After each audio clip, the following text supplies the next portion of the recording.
അങ്ങനെ നമ്മൾ കൃത്യം പുലർച്ചെ 4 മണിക്ക് സത്രം എത്തി. ഇതാണ് സത്രം എന്ന് പറഞ്ഞ സ്ഥലം.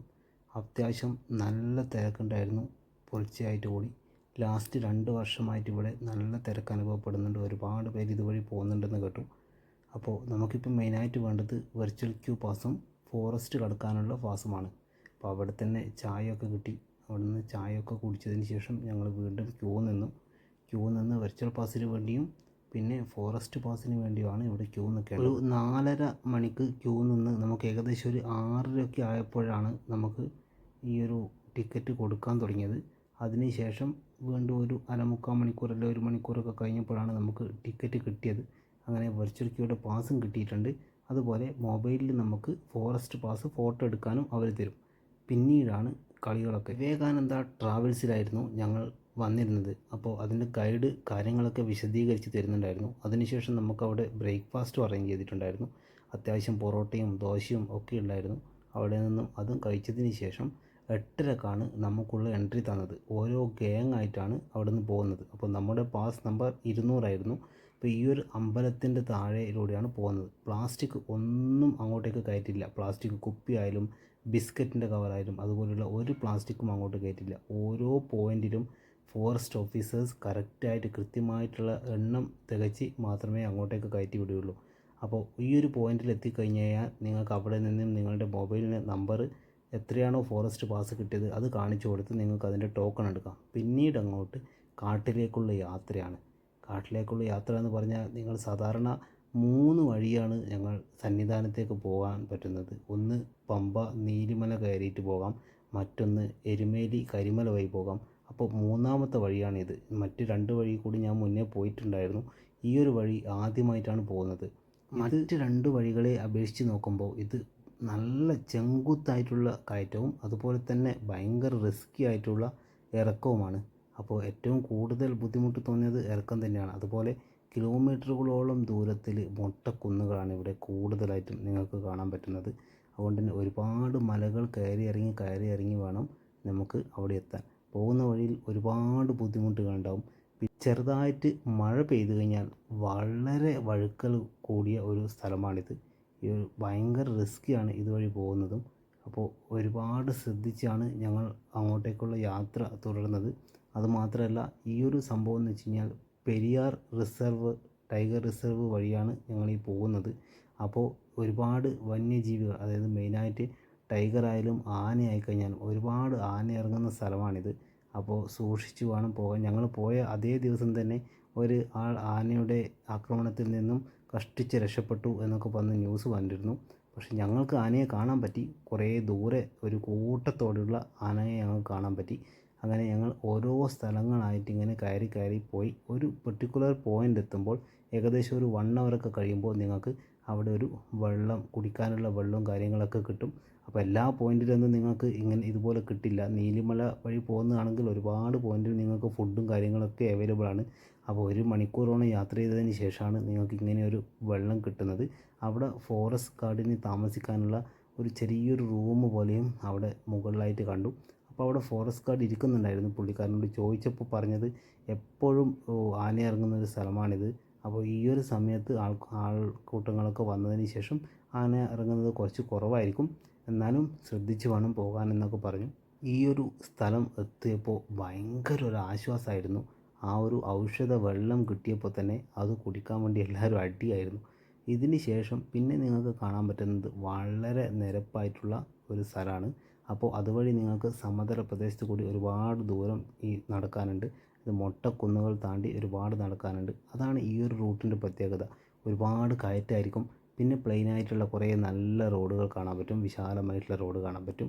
അതിനുശേഷം വീണ്ടും ഭയങ്കരമായിട്ടുള്ള ഇറക്കമായിരിക്കും. അങ്ങനെ പല തരത്തിലുള്ള റൂട്ട് നിങ്ങൾക്ക് ഇതുവഴി കാണാൻ പറ്റും. ഈ ദൂരെ കാണുന്നതൊക്കെ ആനക്കൂട്ടങ്ങളാണ്. അപ്പോൾ ഒരുപാട് ആനക്കൂട്ടങ്ങളെയും കാട്ടിയെയും ഒക്കെ കാണാൻ പറ്റി. പിന്നെ ഇടയ്ക്കിടെ നിങ്ങൾക്ക് ഇങ്ങനെ ആംബുലൻസൊക്കെ നിർത്തിയിട്ടത് കാണാം. എന്തെങ്കിലുമൊക്കെ പ്രോബ്ലം പറ്റിയിട്ടുണ്ടെങ്കിൽ ഇവിടെ നിന്നും ആംബുലൻസ് വന്ന് എല്ലാവരെയും രക്ഷിക്കുന്നതാണ് വന്ന്. പിന്നെ ഒരു വാച്ച് ടവർ അവിടെ കണ്ടു. വാച്ച് ടവർ അതെന്തിനു വേണ്ടിയുള്ളതാണെന്ന് അറിയില്ല, പക്ഷേ അന്വേഷിച്ചപ്പോൾ വാച്ച് ടവറാണെന്നാണ് പറഞ്ഞത്. ഇതൊക്കെ ഭയങ്കര ഇഷ്ടപ്പെട്ടു. ആ ഒരു ഷാഡോ നിഴൽ പോകുന്നത് കണ്ടോ, എന്ത് ഭംഗിയാണെന്നോ കാണാൻ. മൊട്ടക്കുന്നുകൾ വഴി ഇതിൻ്റെ ഒരു സൈഡിലായിട്ട് നിങ്ങൾക്ക് ദൂരെ നിന്ന് നോക്കിയാൽ തന്നെ സന്നിധാനം കാണാൻ പറ്റും. മുകളിലേക്കൊക്കെ കയറി പോയി കഴിഞ്ഞാൽ, വഴി തെറ്റി പോയി കഴിഞ്ഞാൽ അവിടെ ഫോറസ്റ്റ് ഓഫീസേഴ്സ് എല്ലാം പ്രശ്നമാക്കും. ഇങ്ങനെ ഒരാൾ മുകളിലേക്ക് പോയപ്പോൾ ഫോറസ്റ്റിൻ്റെ വണ്ടി വന്ന് അവിടെ വഴക്കൊക്കെ പറഞ്ഞു, അയാൾ താഴേക്ക് ഇറക്കുന്നുണ്ടായിരുന്നു. അപ്പോൾ ഏകദേശം 12 മുതൽ 16 കിലോമീറ്റർ ആണ് ദൂരം എന്നൊക്കെയാണ് പറയുന്നത്. പലരും പല ദൂരമാണ് പറയുന്നത്. ചിലർ 12 എന്ന് പറയുന്നു, ചിലർ 16 കിലോമീറ്റർ എന്ന് പറയുന്നു സന്നിധാനത്തേക്ക് എത്താൻ വേണ്ടി. പക്ഷേ എന്തായാലും ഒരു കാര്യം ഉറപ്പാണ്, അത്യാവശ്യം നല്ല ദൂരമുണ്ട്. നിങ്ങൾ എത്ര തന്നെ യാത്ര ചെയ്ത് കഴിഞ്ഞാലും അവിടെ എത്തില്ല.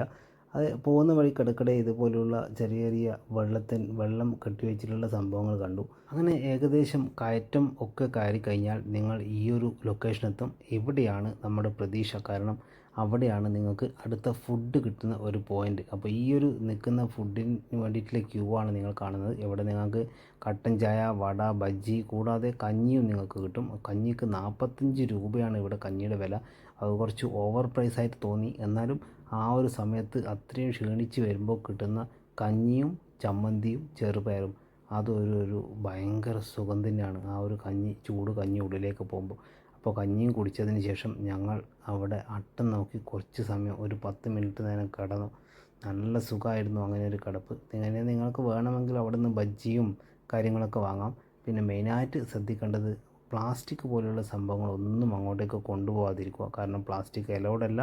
അതുപോലെ തന്നെ പ്ലാസ്റ്റിക് ഇൻ കേസ് നിങ്ങൾക്ക് അവരുടെ ഫോറസ്റ്റിൻ്റെ കണ്ണ് വെട്ടിച്ച് കൊണ്ടുപോകാൻ പറ്റിയാലും അവിടെ എവിടെയും കളയാതിരിക്കുക.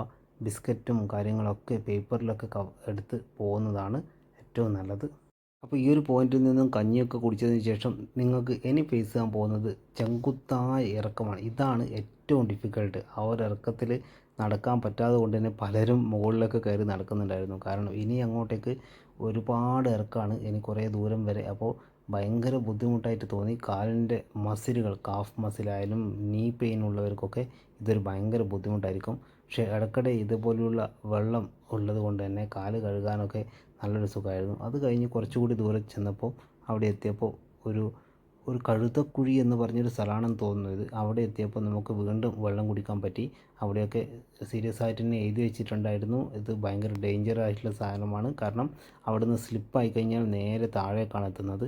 ഈ ഒരു സ്ഥലം എന്ന് പറഞ്ഞു കഴിഞ്ഞാൽ, ഈ ഒരു സ്ഥലത്തിന് കഴുതക്കുഴി എന്ന് പേര് വരാൻ കാരണം പണ്ട് കാലത്ത് ഇവിടെ നിന്ന് ഈ ട്രാക്ടറും കാര്യങ്ങളൊക്കെ ശബരിമല വരുന്നതിന് മുന്നേ സാധനങ്ങളൊക്കെ കൊണ്ടുപോയിരുന്നത് കഴുതപ്പുറത്താണ്. അപ്പോൾ ആ ഒരു കുഴിയിലേക്ക് പ്രായമായിട്ടുള്ള കഴുതേനെയൊക്കെ ആ ഒരു കുഴിയിലേക്ക് കളയുമെന്നാണ് അവർ പറയുന്നത്. അതുകൊണ്ടാണ് അവിടെ കഴുതക്കുഴി എന്നുള്ള പേര് വന്നത്. ഇനി ഇവിടെ നിന്ന് അങ്ങോട്ട് നിങ്ങൾക്ക് ഒരുപാട് വലിയ വലിയ മരങ്ങൾ കാണാൻ പറ്റും. വീണ മരമുണ്ട്, പകുതി പൊട്ടിപ്പോയ മരമുണ്ട്.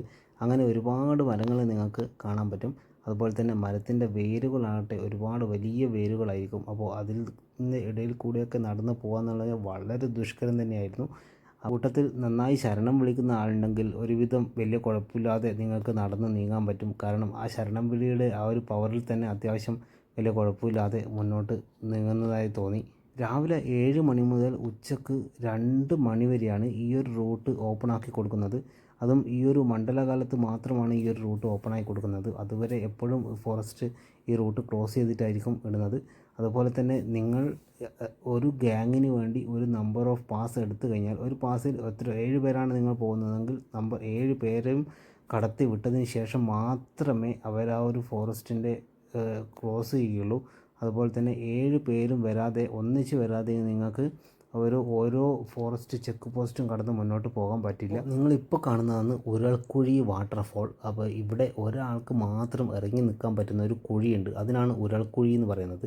അയ്യപ്പൻ അവിടെ കുളിച്ചിരുന്നെന്നോ അങ്ങനെ എന്തൊക്കെയാണ് ഇതിൻ്റെ ഐതിഹ്യം. അപ്പോൾ അവിടെ നിന്നും നിങ്ങൾക്ക് ഒരു കുളിയൊക്കെ പാസ്സാക്കിയതിന് ശേഷം നിങ്ങൾക്ക് നേരെ സന്നിധാനത്തേക്ക് പോകാം.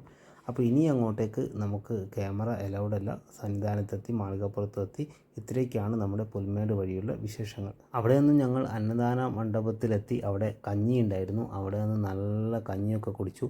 അപ്പോൾ ഇവിടുത്തെ കഞ്ഞിയിൽ വീണ്ടും നല്ല ചെറുപയർ കറിയും അങ്ങനെ എന്തൊക്കെയോ ഉണ്ടായിരുന്നു. അതും കഴിച്ചതിന് ശേഷം പുറത്തേക്ക് പോയി. പുറത്ത് ഒരുപാട് ഹോട്ടലൊക്കെ നിങ്ങൾക്ക് സന്നിധാനത്തുണ്ടാവും. അതൊക്കെ കഴിഞ്ഞതിന് ശേഷം നമ്മുടെ നെയ്ത്തേങ്ങ എടുത്ത് തീയിലേക്ക് എറിയാൻ വേണ്ടി പോയി. അപ്പോൾ ഇവിടുത്തെ ഒരു പ്രത്യേകത നിങ്ങൾക്കറിയായിരിക്കും, ഇത്ര തന്നെ തീ കത്തിച്ച് കഴിഞ്ഞാലും അതിൻ്റെ മുകളിലുള്ള അരയാൽ മരം ഒരിക്കലും കരിയുന്നില്ല എന്നുള്ളതാണ് ഇവിടുത്തെ പ്രത്യേകത. അത് അയ്യപ്പൻ്റെ വാസം അവിടെ ഉണ്ട് എന്നുള്ളതിൻ്റെ ഒരു തെളിവാണെന്നൊക്കെയാണ്, അങ്ങനെയൊക്കെയാണ് വിശ്വാസം. അപ്പോൾ നമ്മൾ നെയ്ത്തേങ്ങ തീയിലേക്ക് എറിഞ്ഞതിന് ശേഷം ഒരു കഷ്ണം തേങ്ങ അവിടെ നിന്നും തേങ്ങ അരിഞ്ഞതിൽ നിന്നും കിട്ടി. അതൊക്കെ കഴിച്ചതിന് ശേഷം ഞങ്ങൾ നേരെ നെയ്യ് വാങ്ങാൻ വേണ്ടിയിട്ടുള്ള പാത്രമൊക്കെ വാങ്ങാൻ പോയി. നെയ്യ് വാങ്ങാനുള്ള പാത്രം വാങ്ങി അതിന് ശേഷം നമുക്ക് അവിടെ നിന്നും ഈ ഒരു ശബരിമലയിൽ പോയി കഴിഞ്ഞാൽ അവിടെ മെയിനായിട്ടുള്ള സംഭവമാണ് അവിടെ നിന്ന് എന്തെങ്കിലുമൊക്കെ കുട്ടികൾക്കൊക്കെ നാട്ടിലുള്ളതും വീട്ടിലുള്ളതൊക്കെ കുട്ടികൾക്കൊക്കെ എന്തെങ്കിലുമൊക്കെ വാങ്ങുകയെന്നുള്ളത്. അതും വാങ്ങി പർച്ചേസും ഷോപ്പിങ്ങും കഴിഞ്ഞതിന് ശേഷം പിന്നെ ഞങ്ങൾ നേരെ തിരിച്ച് പോവുകയാണ്. അപ്പോൾ തിരിച്ച് പോകുമ്പോൾ നമുക്ക് അവസാനമായിട്ട് അവിടെ ഒരു തേങ്ങ ഉടക്കാനുണ്ട്. അങ്ങനെ ആ തേങ്ങ ഉടച്ചതിന് ശേഷം ഭസ്മക്കുളം കണ്ടതിന് ശേഷം ഭസ്മക്കുളത്തിൻ്റെ വഴിയിലൂടെ ഞങ്ങൾ നേരെ നീലിമല ഇറങ്ങിയാണ് തിരിച്ചു പോകുന്നത്. അപ്പോൾ വന്ന വഴി പുൽമേട് വഴി നമുക്ക് തിരിച്ച് പോകാൻ പറ്റില്ല. അപ്പോൾ തിരിച്ച് പോകുമ്പോൾ നിങ്ങൾ ഇതുവഴി തന്നെ നീലിമല തന്നെ പോകണം. അപ്പോൾ ഇങ്ങനെ നീലിമല വഴി നിങ്ങൾക്ക് തീരെ നടക്കാൻ പറ്റാത്തവരൊക്കെ ആണെങ്കിൽ ഇതുപോലെ ട്രോളിയിലൊക്കെ കൊണ്ടുപോകും. ഒരു ട്രോളിക്ക് 6000 രൂപയാണ് എന്നാണ് ഞാൻ കേട്ടത്. അപ്പോൾ 6000 സംതിങ് ആണുള്ളത്. അപ്പോൾ നീലിമല ഇതുപോലെ തന്നെ അത്യാവശ്യം വലിയ കുഴപ്പമില്ലാത്തൊരു റൂട്ടാണ്. അപ്പോൾ ഇതൊക്കെ പെരിയാർ റിസർവിൻ്റെ ഇതായിട്ടാണ് വരിക. അതുവഴി നമ്മൾ നേരെ പമ്പയിലേക്കെത്തി. പമ്പ ഗണപതി ക്ഷേത്രത്തിലും തൊഴുത് കഴിഞ്ഞതിന് ശേഷം ഞങ്ങളങ്ങനെ നേരെ തിരിച്ച് നാട്ടിലേക്ക് വിട്ടു. അപ്പോൾ ഇത്രയൊക്കെയാണ് ഇന്നത്തെ വിശേഷങ്ങൾ. അതും പമ്പയിലെത്തിയാൽ മാത്രം പോരാ, അവിടെ നിന്ന് നിങ്ങൾക്ക് KSRTC ബസ് പിടിച്ച് നിലക്കലെത്തണം. അവിടെ നിന്ന് 50 രൂപയാണ് ഒരാൾക്ക് ചാർജ് വരുന്നത്.